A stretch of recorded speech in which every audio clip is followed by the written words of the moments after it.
Welcome to the Just Like You podcast, where we tell the stories of the queer community, making representation possible no matter where you live. Join us to learn how each guest is just like you.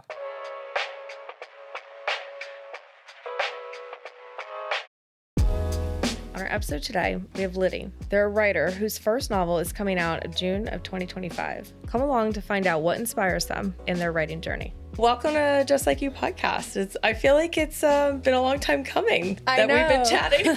I'm so glad it finally worked out. I know. So let's dive right in because this is new territory to me also because the other ones I've done, they were people that I knew a little bit about or a fair amount about. Mm-hmm. So with you, it's like, this is all new to me too. So Tell me like where you grew up and stuff. Oh, so I grew up outside of Boston. Oh, nice. Yeah, and I went to college in that area, and then so I basically lived there for 22 years, and then after that, I started moving all over the place. After college, you started moving everywhere. Yeah. Nice. Okay, so another Northeastern person. Yeah. Which is good, because I feel like a lot of times when people talk about stuff, I'm like, I can't relate to that, so. Yeah, I know. I noticed that I always get along really well with people from the Northeast. Yeah, there's definitely a vibe there. Yeah. Do you miss Boston? Not particularly, honestly. Interesting. I like other places. I have other places I miss more, like New York, LA, the Bay Area, even like Philly, or I don't know. For some reason, Boston, I do like going back, but it doesn't feel like my place necessarily. Interesting. That's really interesting. Especially now, I feel like because it's become like where they say it's like sanctuary state for the queer community and stuff too, you know, like Massachusetts and Boston and that whole thing, you know, that I know a lot of people are like kind of trying to flood back to that area. But yeah, I don't know why. I think it's like the puritanical nature I never vibed with. And I do have a few friends in my family's there, which is nice. So I love going back there for them and the people, but yeah, somehow like the city doesn't draw me back. I get it. Yeah. I get it. And especially like you said, you've experienced other places. So it's kind of like, yeah, you know, you start to fall in love with those other things. So totally. So what was it growing up like? Like, do you have siblings? What was your family dynamic growing up? Yeah, so I grew up in the home with a little sister and to my parents, and then I have an older sister and an older brother that are my half siblings that I didn't grow up in the home with, but I'm really close to. Oh, that's cool that you're close. Yeah. That's really cool. Is there a pretty big age difference or you guys? Yeah, there is. But that's interesting. You guys are close. Yeah, no, it's nice. Well, my sister, they both have kids, and I'm close to the kids too. So my brother lives in England, but my sister lives around the area. So do you get to visit in England? Have you gone? Yeah, I haven't been for a while, but I have gone a fair number of times. That's on my wish list of places to go. I've not gone to England. Oh, it's awesome. Yeah. I know. It looks really awesome. It looks really awesome. Like, all the cultures over there look so cool. And, you know, I always see pictures of stuff in, like, Ireland, too, with, like, those shorelines and everything. I'm like, oh, my God. Yeah, that's what I want to go and stare at. It's so beautiful. It looks gorgeous. Yeah. Nice. Okay. So family dynamic was pretty cool, like, growing up? Yeah. Everybody's kind of close or? Yeah, pretty close. Yeah. Nice. Yeah. That's awesome. Yeah. Okay, so tell me about, like, school as far as, like, how did that go? You know, like, what things might you be involved in, like clubs or sports or things like that, especially, like, middle school, high school? And let's see, I didn't really do any types of clubs in middle school, I don't think. But in high school, I did theater. That was my main thing. Oh, nice. Yeah, so I was lucky because in my school...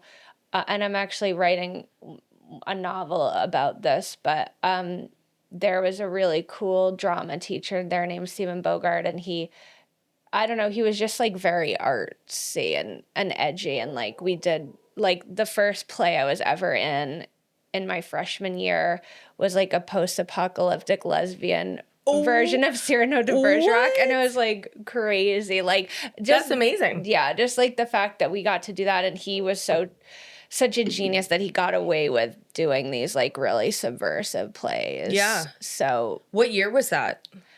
That was 1999. Whoa. Yeah. So it's kind of shocking. Yeah.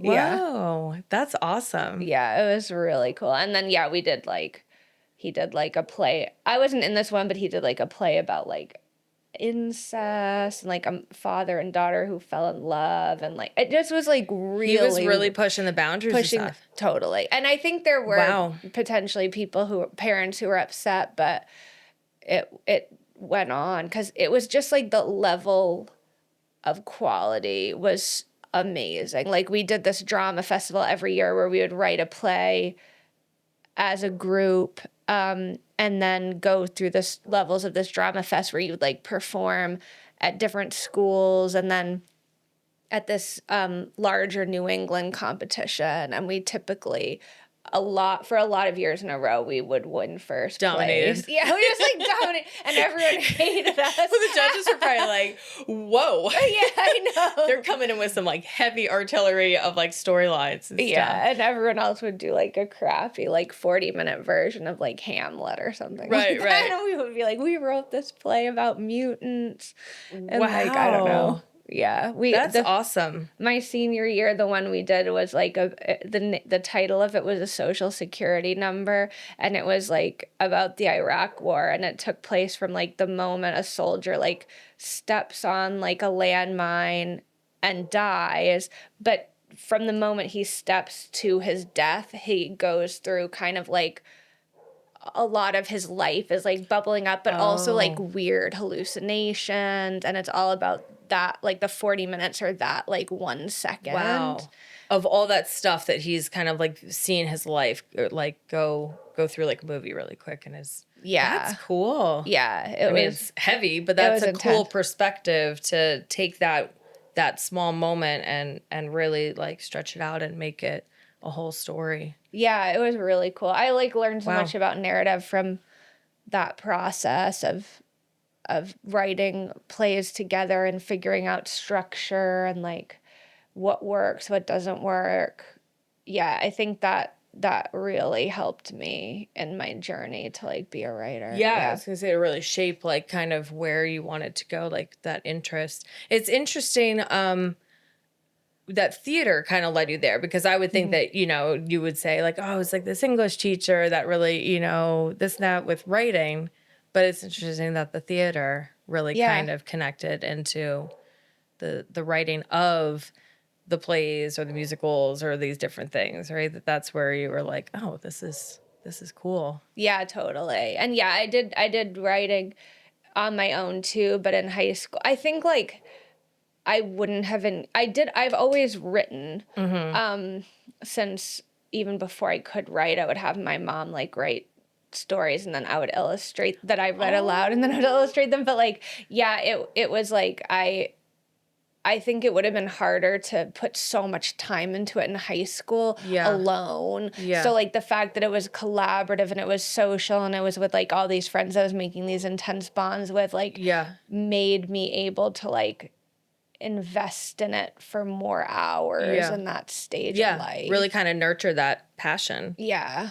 So do you do drawing also? You were mentioning that with like illustrating and stuff. Do you like to also draw? Okay. I do. So I do comics and I draw and write them. Oh, that's awesome. Yeah. Oh, nice. Yeah. That's a really cool way to combine the two with the comics. Yeah, I know. It was really, it was my, like in college, my advisor, Nancy Michnick, who's like this amazing painter. She saw that I was doing like fiction workshops in the English department and also trying to do drawing and painting with her in the art department. And she was like, why don't you do comics? And I had done comics like as a kid, like, from age however little until middle school. And then I realized, comics aren't for me because they're all like superheroes and manga, whatever, like fantasy. And I'm not into any of that. So I gave it up. But then she showed me like, there are these amazing cartoonists who are writing like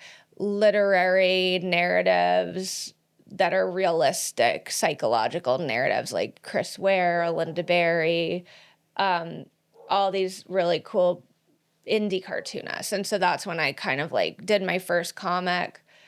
that was as an adult, and then started down that path too. That's awesome. It's nice to have somebody. You said that was also in high school? That was college. That was college.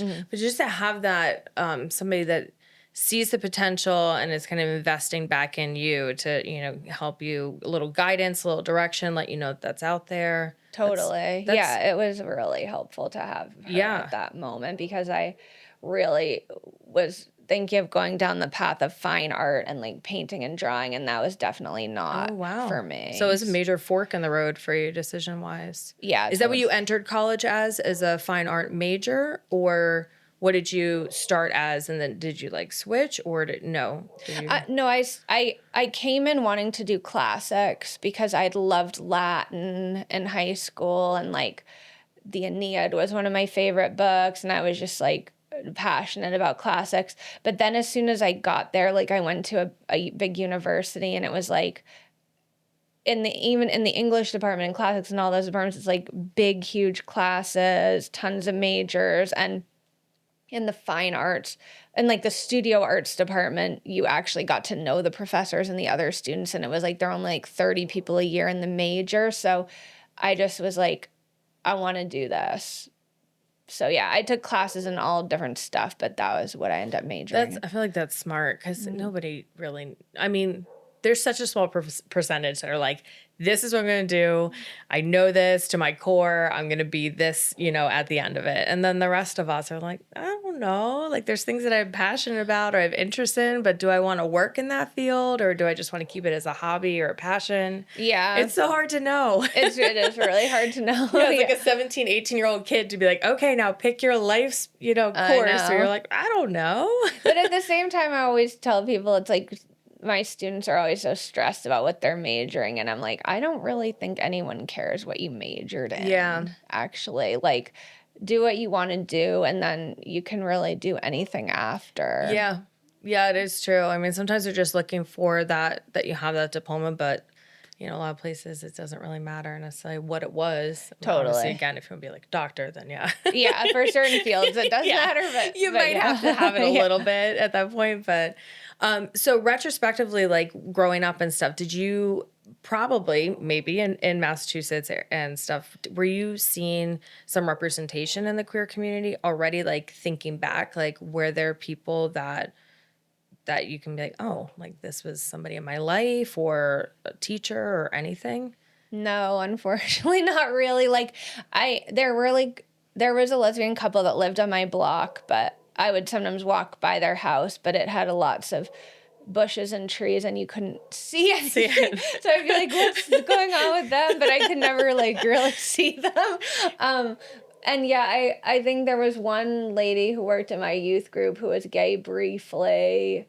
But I wouldn't say she was much of a role model. And yeah, not really. Like my whole school was like, I went to public school. It was 1,600 kids. Wow. And there was one out kid. Oh, wow. That whole time. And he was one of my best friends and still is. Oh, awesome.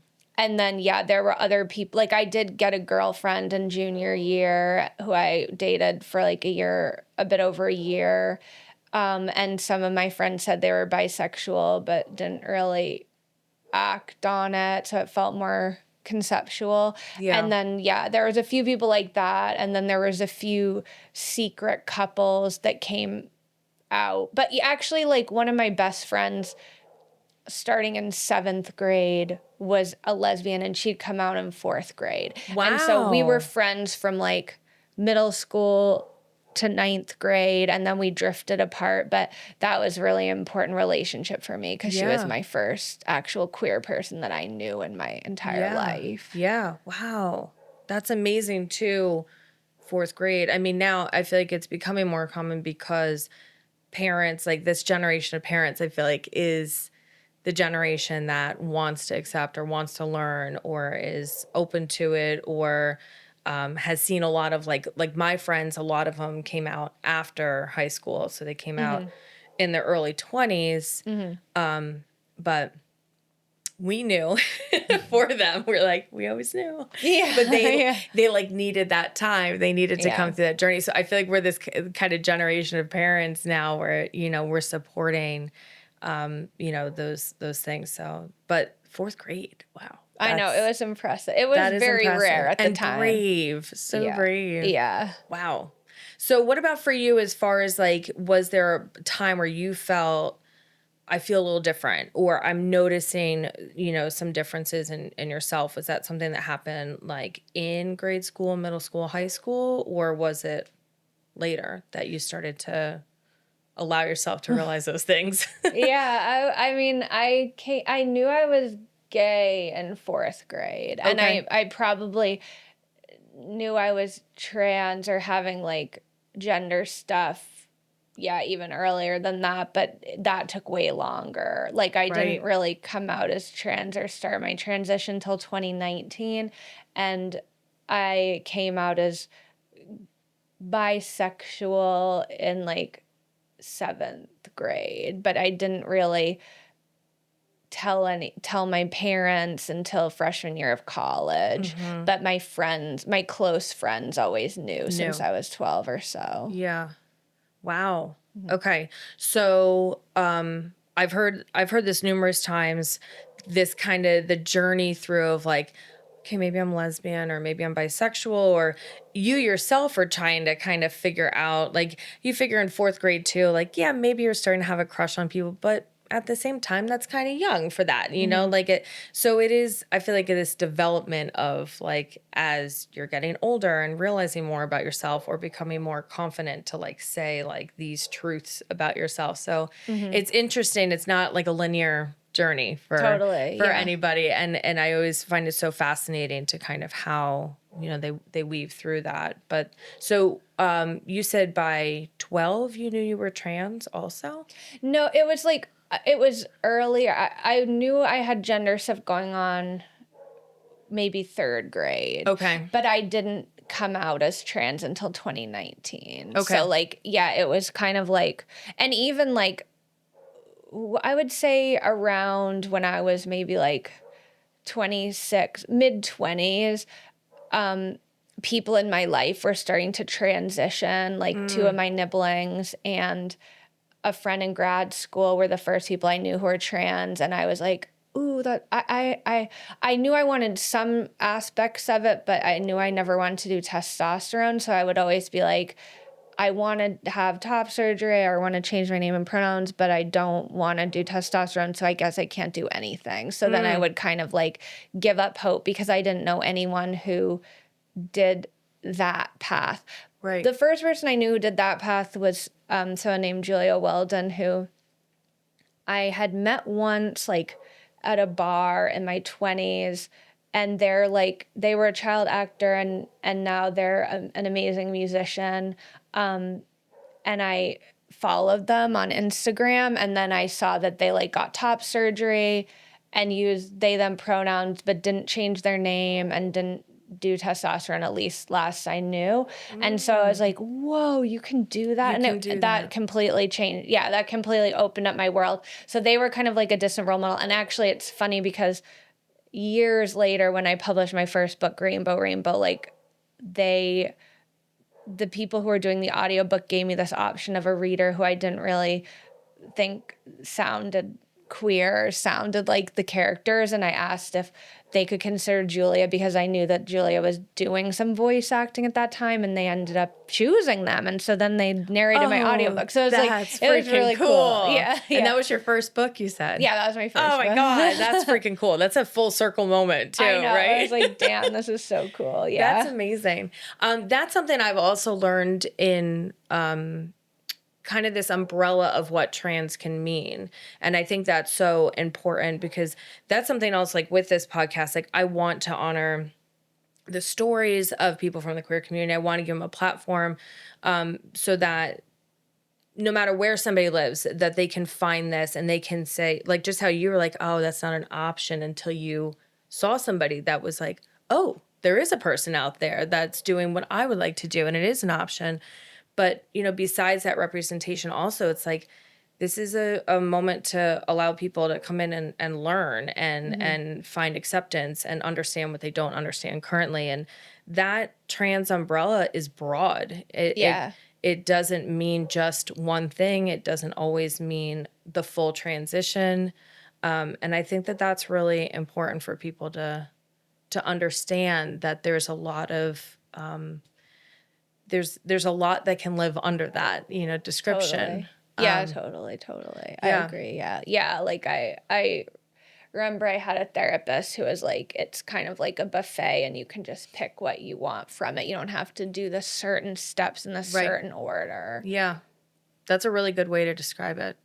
Because it's got to be what feels right for you on that journey, what makes the most sense, because otherwise I feel like if you feel like you're getting forced into all those changes, then it's like probably another, like situation where you're feeling like this isn't true to me. This isn't the body I want to be in either. Yeah. Like I'm kind of in this realm of in between, or like send a little buffet, like pick and choose. Yeah. So coming out, how old were you when you came out, you said? As trans or as gay? I guess, yeah, kind of tell me both. Oh, yeah. So I was 12 when I came out as bisexual. And then, like, I don't know when I finally said I was a lesbian, probably like sometime in college. Okay. But then early college, probably, or maybe, yeah, probably freshman year of college, or maybe in high school even. And then when it was 2019 when I came out as trans. I forget how old I was then, but like 35 or something. Some age, right? Yeah. That's right. You said 2019. Okay. And who did you come out to? So the first time when you were younger, and then as trans, like who did you feel most comfortable coming out to at that time? When I first came out at my sexuality at like 12, it was like my friends, like I had 3 best friends in middle school, and I probably told them, especially the one who was gay. Like, I'm sure I told her first. And then when I was trans, I think I originally told my partner at the time. Okay. Yeah. And then I remember I was in the Stegner Fellowship at Stanford, and I remember like texting the group chat of all the people in my cohort and the cohort above to tell them that I want to use they, them. So that was probably the first time I told a larger group. Yeah. And that's got to be tough, but also so important, because if you're asking for different pronouns or a different name, that's something that has to be announced, Yeah. being bisexual, being lesbian. Sure, you could make a big announcement, but at the end of the day, you don't have to, you just True. show up with the person you're dating. But with those things where you're wanting to be honored with the correct name and pronoun, was that kind of hard to do that? Like, putting this out there? Yeah, it was. I mean, I was always stressing about using they, them, because I know that a lot of people don't like it and complain about it. Even people who are so-called progressive people, especially like baby boomers, are like, this is ungrammatical, or like, I can't get used to it. And like, for example, with COVID, like in the early days of COVID, when everyone was wearing a mask and you would go into a store and you would see someone's not wearing a mask, it's just like, I wouldn't have known you didn't care about people's health if you weren't, there wasn't this obvious thing that is sad that now I have to look around and see that. Right. Whereas it's a similar thing with your pronoun, where it's like, if someone doesn't agree with your sexuality or something, it's not like in their daily language. Yeah. Like they might call you a slur, yell at you or something like that, but it's not like embedded in their grammar that you can see that they are not respecting you. Whereas if if you have a pronoun that's different than what someone might expect it to be, then it's in every sentence they say about you. You can see that feeling. And I was just like, I don't know if I have the stamina to handle that constant rejection and conflict and just daily speaking, because I just am like a very sensitive person, and I'm not very conflict avoidant, and I just knew that would be super hard for me, and it was. Not to say that if someone messes up, it's all that big a deal, because I mess up my pronouns, other people's pronouns constantly. It's more so just if there's someone who's like refusing to try. Yes. There's a difference between a malicious intent of somebody who's going out of their way to not use the correct pronouns and not honor that person, and somebody that that slips up, because I think the reality, I see it with my own child. The reality is that people associate certain things. Long hair is feminine, short hair is masculine, like hairy legs, or, a boxy top, like shirt versus something fit. Like, they associate things with these two genders that they've always kind of been comfortable with. Like, this is what exists. So I get it. I mean, I've had people, my hat's on or hair's up, be like, "Oh, thanks, sir." And I'm like, whatever. If they're being polite, like, Yeah. So there is a difference, I feel like, when somebody is really like going out of their way to be nasty, and if somebody just is making a misstep or slipped up, Totally. on it. So along the lines with pronouns, because I know, and you're saying you use they, them, I'd love to talk on that more. Again, it's kind of like some education on it and stuff, like why for you that they, them really feels like it aligns for you, and why that feels like most comfortable for people that may not understand, like, what does that mean? Yeah. I mean, for me, it's just kind of like I don't really feel like either gender. And sometimes I do wonder, like, if I had had access to gender affirming care as a kid, that I might have transitioned to be a man. If I'd had like puberty blockers and whatnot, I probably would have jumped on it and been happy too. And neither way is necessarily better. I mean, I do wish that I had gotten gender affirming care in the way I wish everyone could, but I think because I transitioned so late, and some people, they transition late and they would transition to be a man and do everything, but I think I just feel like I'm sort of in between, because a lot of the experiences I had, like, I don't know, I just don't think I could completely relate to the experience of being a man because of what I've been through. So it feels like in between. And yeah, like I don't feel like it would align with how I feel to use he, him, although I don't mind it. But yeah, so it just feels more like in between. In between. Yeah. So if somebody sees you at the food store or something and says sir or he, or that feels better to you, just kind of from a stranger assuming that, than if they said she or her or anything that feels like a closer. I would say, True. yeah. Yeah. I mean, one thing I really don't like about the South is all the ma'am and sir. I just feel it's so unnecessary to be gendering people every 2 seconds, and I like hate. Yeah. It's the thing I really hate the most about Tennessee. It's funny because when we first moved here, and I think it's something that somebody from the Northeast would probably understand. When I had like a man like that might hold the door, I'd be like, "Oh, here you go, sweetheart," or something. I'm like, "Excuse me?" Like, I'm thinking, like, "Are you trying to be fresh with me?" Yeah. Like, I found it so offensive at first because I wasn't used to that. Yeah. And it took a while to be like, they're just trying to be polite, like. But it is funny that you say that, because it took me a bit to be like not take immediate, like, kind of the hairs go up my back of like, what are you saying to me? Like, you call me some pet name? So yeah, I get that. It's not, I mean, it's a polite thing, but it's like, so it's a lot. There's a lot of it. Yeah. So you had talked about with the gender affirming care, feeling like it was something that you wish you had had earlier.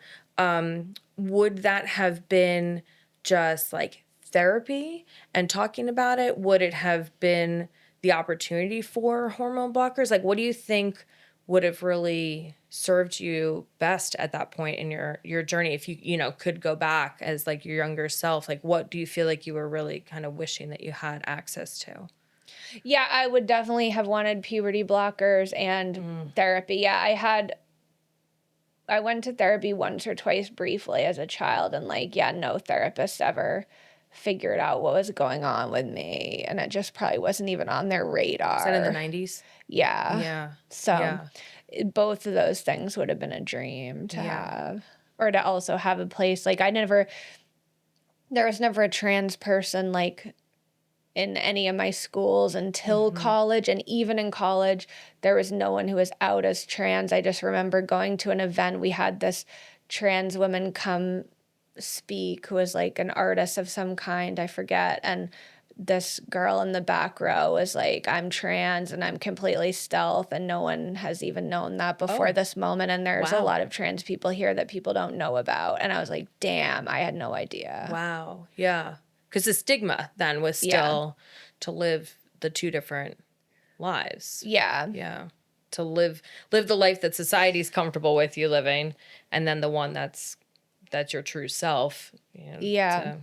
That's what I thought was so interesting how you're saying with the theater stuff and those plays and things that were being written, because that was in the 90s, and you figure like even beyond stuff with the representation for the queer community, I mean, there was a lot of stuff going on, like a lot of sexual abuse that would go on in the home that would be like brushed under the rug. We don't talk about that. You know, like there were so many things I feel like towards the end of that, the 90s, just before like getting into like the early 2000s, where I feel like it still was so taboo to have those discussions. So, Totally, yeah. you know, like to have a therapist that would, you know, even dig deeper to ask those questions or to try and help, it just didn't even exist. And I feel like it, you know, like it sucks, but it was kind of like the culture of it at the time probably wasn't even on their radar to even like think about it, you know, or to ask or to have been taught themselves, you know, to identify or to further dig into. So Totally. it's definitely another thing that's so amazing now when you see like all the stuff that is available to the queer community, this younger generation that's up and coming. Yeah. All the access that they have, you know, to discuss these things. And again, the representation, which is so important. I know. It's so important. It's amazing. Yeah. So how were your parents with you coming out and the acceptance and stuff? How and siblings? How was that? Actually, probably I don't want to talk about Okay. that. That's a no. Yeah. And that's totally fine. Yeah. Sometimes we're like, no, with the family stuff. Yeah. Completely fine. Okay, so tell me about after college, what you moved all over, and was that because of college or that was after? That was after college. Okay, yeah. that was after. So what was starting to bring you to all these different places? Was it a different work opportunity, or was it just you kind of being like, I want to live here, I want to live here, I want to live here? Yeah, it was mostly work. So like, Okay. yeah, after college, I moved to New York, which had always been my dream to live in New York City? Yeah. Nice. And I lived there for 4 years, and then I got into grad school for my MFA for writing in Madison. And then after that, I moved for writing stuff, like I think I moved 9 times in 12 years for different like writing stuff, and every time it was out of state to totally different places. And even That's so fun. Yeah, it was a lot of moving, but then I started to get pretty tired of it. Yeah. The last 2 moves I made, I was really sad to leave. And I was like, I wish I was staying in one place. And so that's when I knew I need to find a place that's more permanent. Roots. Yeah. So then what brought you to Tennessee? So I got a job at Vanderbilt teaching creative writing. Nice. And it was like a 10-year track job. I was at a visiting professorship in Michigan. I could have stayed there a couple more years. But I was like, I'll just apply to 3 or 4 or maybe even 2 jobs that were like dream jobs that were more permanent, and I ended up getting this one, so that's what brought me. Nice. Yeah, and it's kind of like my dream job. That's awesome. And you had mentioned before students, so is this something you're still into? Okay. Yeah. That's nice. It's going to be my job, hopefully, for a while. I love that. Yeah. Do you like having students that you can inspire with stuff? Like, again, going back to that theater teacher for you. Yes, it's a dream. I know. I love that. I work with undergrads and MFA students, so it's really cool because the undergrads at Vanderbilt who come to the writing program are super passionate about taking writing classes, and sometimes they get to work with students. Like one year I taught a beginning fiction class, and it was like almost all engineers because this one boy who'd done the class in the past got all his friends to take it, and it was really cool. Oh, that's cool. Yeah, so I got to have these students who are seniors and had never gotten to do anything creative. I mean, engineering is creative, but like It's a different kind of creative. So like they got to have this experience, and engineers are just like such good writers because they know how things work and they know the detail and a structure to it. Yeah, it was really cool. And then like I also work with the MFA students, and Vanderbilt is currently probably one of the best MFA programs. I would say we give the highest stipend besides potentially one other program. And it's a 3-year program, and I get to work like two of all the other fiction writers who I work with are amazing. And like ZZ Packer and Laurie Moore, two of my favorite short story writers. And Tony Early is also an amazing short story writer, but especially the first two I had like loved as a kid, and or not as a kid, but like as like a college student and beyond, had read their work and loved it. And so it's amazing to get to work with them. And then, yeah, the MFAs, we usually get like 360 applications and we only pick like 3 students. Wow. And I've done the admissions now 3 years, and every single year the 3 students we want the most all have come, which is awesome. So we get to work with like students whose work we admire so much, and like we really pick out of hundreds and get to support. And that is really cool, getting to work with like not only undergrads who maybe some of them like this is their one fun class and they're never going to write again, or they'll do it as a hobby. Some of them are serious and some go on to MFAs as well, of course. But like these MFAs, it's like their life's passion. They're dedicating 3 years to really try and make it. And a lot of them have, like my student who graduated last year from the MFA, like she had a story in the New Yorker this year, and then she just sold her book. And it's just like, I know all of them are going to make their way into like the community of writers. So it's really cool to get to work with them like in their early days. That's awesome. Yeah. And inspirational, I'm sure, for you too. Like I coach figure skating for my entire life, and you learn so much in coaching that is different than what you did yourself. Totally. Yeah. And it really is. And like how you're saying, like some of the kids, students that were taking it just for the fun class, there's stuff to learn from that too. Cause maybe there's like, it's more challenging. So you have to find a new way to reach them or something to inspire them or whatever. And it I'm sure it teaches you a lot in that. And then maybe even inspiration for your own style of writing and stuff. Totally. So, tell me about the Porch TN. Like, how did you get involved with that and stuff? Oh, yeah. I don't remember. I think, well, when I first moved here, I think it was maybe Susanna Feltz who reached out to me and was like, do you want to do a like birthing the book session where you like talk about how your book came to be written and such. So that I think that was the first thing I did for them. Okay. And then I did a panel on residencies and applying to residencies another time. I think I've gone to their events as well, but I think those are kind of like the two main things I've done with them. And then I've gone to their events. I know some of the people who work there quite well. So yeah. That's cool. So is it more kind of like a teaching component for them also, that they're giving people the tools on how to write or giving them ideas of how to, like, what all do they kind of do there?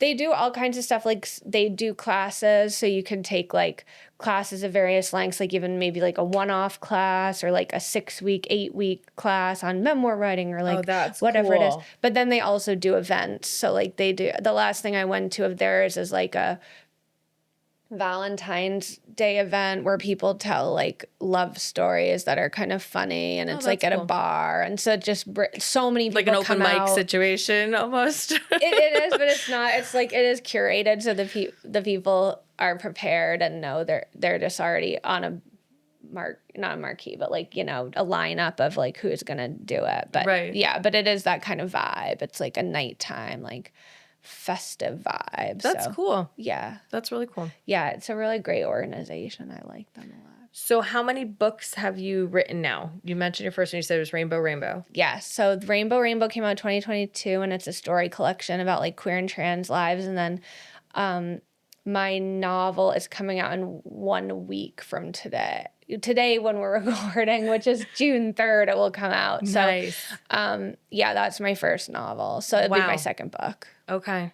And what can you tell us about, like, any bits of the book that you can tell us about the novel? Yeah, so basically it's about a musician basically the book opens and she's does this horrible thing on stage that ends up being a potentially career ruining act. And then like and then she basically runs away from her life, and she ends up teaching songwriting in this camp for high schoolers in Virginia. So, and then there's some chapters that go back through like showing what happened in her life in New York City that like led up to this incident on stage. But it's basically about like it kind of deals with like, how do you make art in a way that's like morally okay? How do you deal with jealousy and like a competitive small arts field? But also it deals with like trans identity, queerness. She has identified at the opening of the book as cishet, and that does change over the course of the book. But she's kind of written songs that lead people to believe she's a lesbian. So it kind of deals with like queer baiting, which is something that's always fascinated me. So yeah, that's kind of some of the stuff. Do you think your writing will always touch in the queer community in some aspect? Is that? For sure, yeah. Yeah, even this book, I was trying to write about like queer baiting because I had gotten annoyed that like a lot of books of late had been written by cishet authors, but about queer characters, and had been wildly popular. And it just like frustrated me because I'm like, the cishet perspective on queerness will always beat my perspective because most readers are cishet. So they're going to be more comfortable with a perspective from a person that's like them versus an authentic queer trans experience that may be more nuanced or uncomfortable. And so someone suggested to me, well, why don't you write about that? So I was like, okay, I'm going to write a character that does that. But then as I got to know the character, I realized she is actually not cishet. And that also made me realize, like, a lot of times if people are writing about queer trans themes, even if they think they're cishet, it might be something that they're discovering first in their writing, that actually they're figuring it there first. Like one of the first stories I wrote about being trans is called Pioneer, and it's in my collection. And it's about like a 10-year-old who's doing this Oregon Trail reenactment, and through it kind of realizing that they're trans. But and that had really happened to me. But at the time that I wrote the story, I had not come out. And it was one of the ways I kind of worked through my own feelings about my gender before I was ready to really talk about it. So on the surface, I might have seemed like a cis author writing a trans narrative, but that wasn't the case. Yeah, you just were at that point in your journey. Yeah. Again, not being linear. And I think that's so important too, that using that creative space to express the things that maybe you're not comfortable yet to talk about, or maybe you're just not even 100% being honest to yourself that you're feeling, but it's getting expressed in a drawing or a painting or in a writing or a character or whatever. I think that's so important as an outlet. To me, when I've heard it come up before, or seen it come up before for people, it's like they're telling a friend, but they're not telling a friend. Like they're expressing these feelings in a way as if you're sharing, these heavy feelings with somebody, but you're doing it in a creative outlet where, or some people could still continue to hide behind that and be like, oh no, I just was writing this. This is, this is just this character. Yeah. But I think that's really important, to have those outlets. Okay, 2 terms that I want you to define. So there was the queer baiting. Yeah. And then cishet. I've never heard of either of these. So cool. Okay. I mean, I can through context figure out, but yeah, give us a little more on those 2 terms, on what those are. Sure. Yeah. So cishet just means cisgender heterosexual. So yeah, it means like the opposite of queer and trans, basically. Gotcha. And then queer baiting is like it's usually, it could be a corporation. Usually it's like an individual artist who's like putting out content that's like implying that they're queer or that's about queer themes to try to draw in a queer audience, but they're actually not queer. So like Taylor Swift, for example, has been like accused of doing this, of like Interesting. of kind of like putting out little clues and Easter eggs that maybe she's queer, but is she really queer? We don't know. So I'd never heard that one. yeah, yeah. So Interesting. Yeah, I'd never heard that. I'm not a huge follow. Like I like her music, but I don't follow all those things. But I know that she, from my perspective, I thought supported the community in some songs. So maybe that got misinterpreted for one of the little Easter eggs that she puts out. But interesting. maybe, yeah. I'm not sure. I don't follow her either too well, but I think it's not just when they're like, oh, here's like Lady Gaga doing like a ballad for queer people or something. It's more like kind of, and I don't know, maybe it could just be her fans that put this all on her, but like, oh, did she have this relationship with this woman, and there's songs that seem to be about this woman, and then that woman has songs that seem to be about her, but did they actually ever really date? Maybe not, but they're just hiding these little Easter eggs to try to draw in curiosity and a queer audience. Interesting. Okay. But yeah, who knows? Maybe she is queer. I don't really know. Right, I was but just yeah. gonna say, right? I guess it could be for sure. There's some people I'm sure have ill intent, and they're just trying to get the followers or the engagement or whatever. But then I'm sure there's those people that are walking that fine line between like not being honest themselves yet, or like they're starting to like dip the toe. Totally. So yeah, so that's an interesting thing, because that I think could potentially be like a gray area term, because do you know, or like in a couple years, do you come back around and go, okay, they actually weren't queer baiting. They're part of the queer community. They just were not ready yet. So interesting. Do you have a goal for what you want to write next? So you have a novel, you were talking about the cartoons and different things, that what would kind of be your goal for your writing? Yeah, so I actually have 2 other novels that I'm working on That are already in the pipeline, that are already yeah, going. they're not Wow. they're not like sold or anything like that to the publisher, but they're just like, yeah, one of them I've been actually working on since 2010, and one of them I've been working on since 2021, and I always like to have multiple projects going, and I swap between them. So like Smart. yeah, so like the one that's being published in a week is, I think I began in 2018, I think. Wow. So that just happened to be the one. I usually have one that I'm like, this is the closest to done. I'm going to always prioritize it. So I'm always working on that unless I've put it away to get perspective on it or given it to a friend to read, in which case I turn to another one. So like the one I started in 2010, that has always been a background project, and it still is. So like I come to it when I'm between things, but it's never been like the main thing. So that I have another novel that's now the main thing, that like once I finish that, yeah, I'll cycle to the older one. Nice. That's really smart, because you do hear about writers that their demand for getting another book out by a certain time frame or meeting deadlines or whatever, and then that, I mean, whenever you restrict creativity by putting, the box around it of like, has to be done by here, it has to be done this way or whatever, it's like, it's the whole point of creativity. It can't be stifled, right? It has to kind of be organic and happen naturally. So totally. That's really smart too, to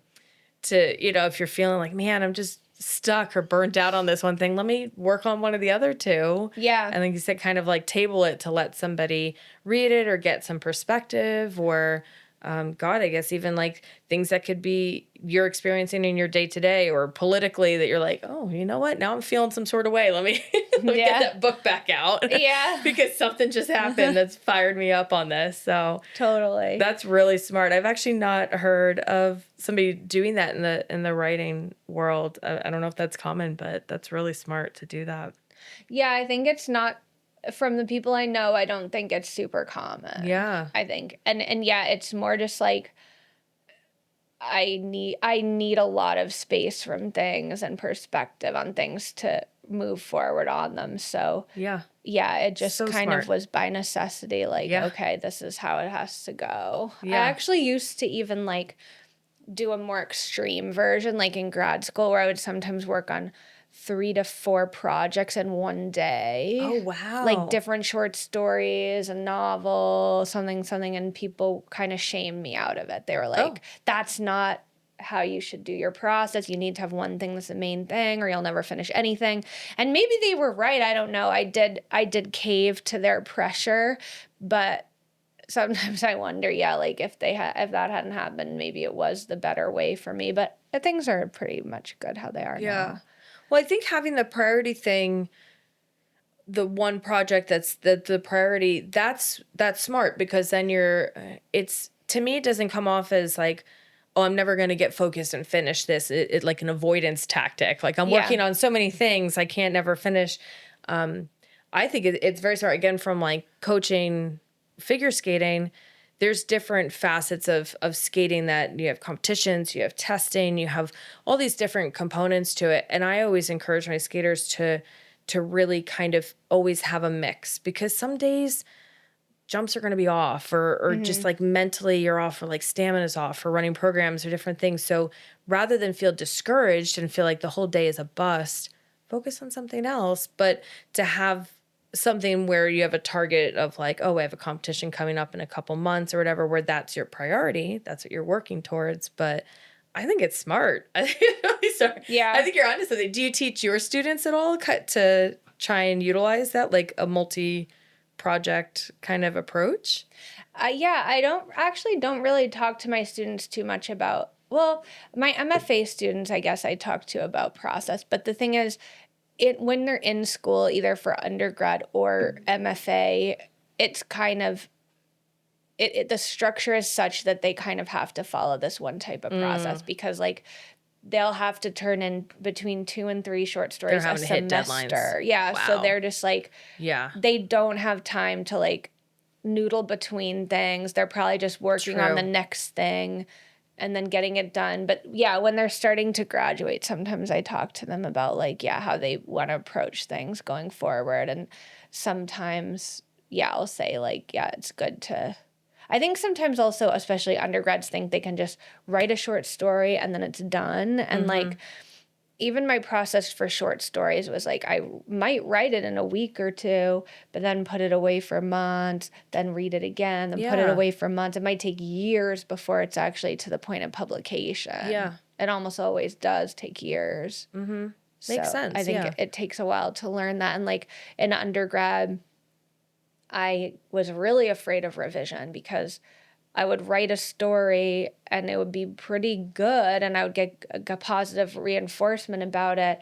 But then they'd be like, okay, you need to do this and this or whatever. It needs work on this. And I'd be like, I don't want to mess up what's good about it. I don't know how to approach it without ruining it. Yeah.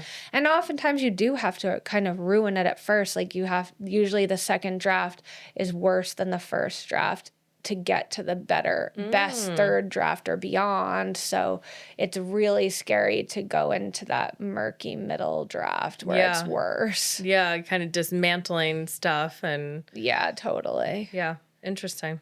Yeah. So what about any organizations or even groups that you follow or anything? Like, do you get involved with stuff to like support or volunteer or anything like outside of your writing or whatever? Like, do you feel like passionate about any groups? Because I always like to put those in the description of the video too. So if, again, as people are looking to learn more or looking to support, maybe donate to a group or whatever. So are there any that you kind of follow or support yourself?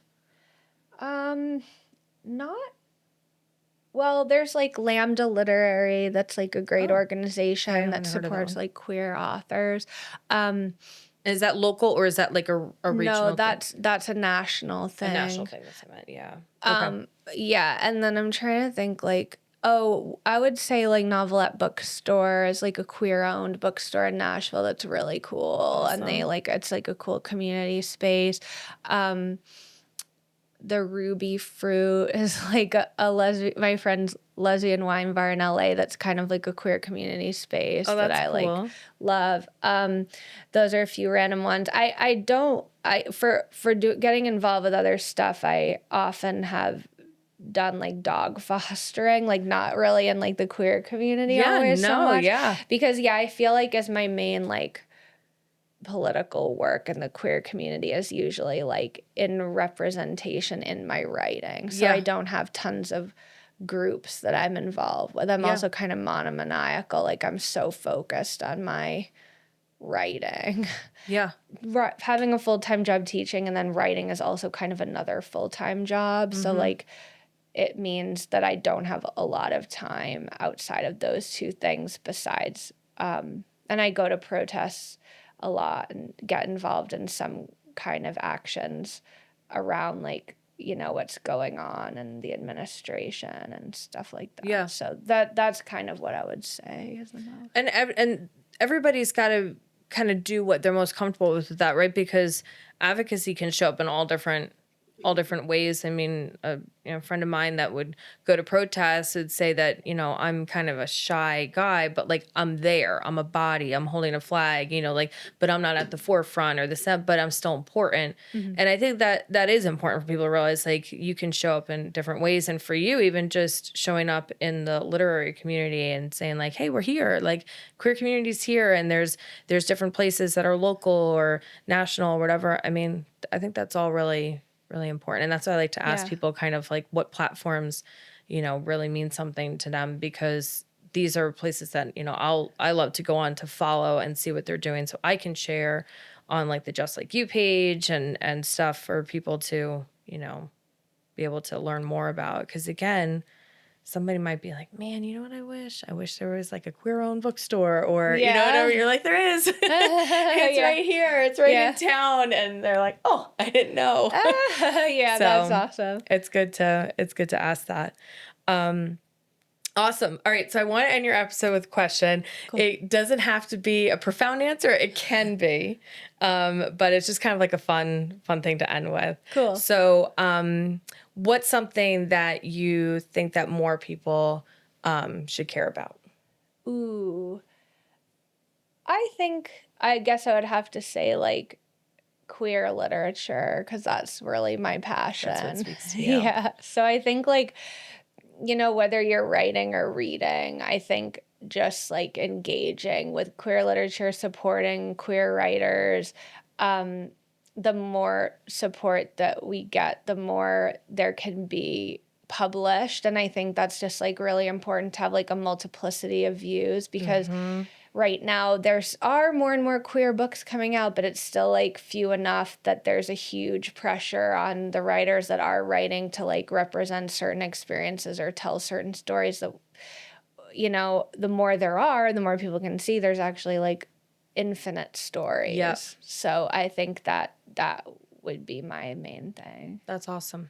Yeah. I like that. And it makes sense because like you said, the pressure on them to be like, okay, well, we got to make sure we cover everybody. We got to, talk, but that might not be what that story is about. Totally, and so it is important to, I try and, I don't know if you're familiar with what PFLAG is. Yeah. So that's something my husband and I have gone to for coming on 2 years now, and we just love, and we've learned so much, and we love meeting other parents and people from the queer community and just learning, experiencing. And the local chapter we go to is the one in Franklin, and they started a little library that they're getting with all these different books. And I took out 2 books that was just so interesting to read. One, I'm forgetting what the name of it was, but it was actually kind of written in like comic style. I'm sure it's called something different, but where it's all illustrated out and like kind of like talking bubbles. So it's not like actual text, like it's fully illustrated. And it was really fascinating about this transition, transmasculine transition. And it really went heavy into some stuff. And was it genderqueer? No, it wasn't genderqueer. Yeah, okay. I'll show you after what it was. I have it in the bedroom, but it is so important, like you said, to have that, because again, that representation or for people to learn that maybe you're like, okay, I don't understand. I want to know more, but I don't know where to start. And, even to feel that they can go to the library or go to a bookstore and find something, to help them. Totally. So I love that. Well, thank you. This was awesome. This was so fun. Thanks so much for having me. Of course.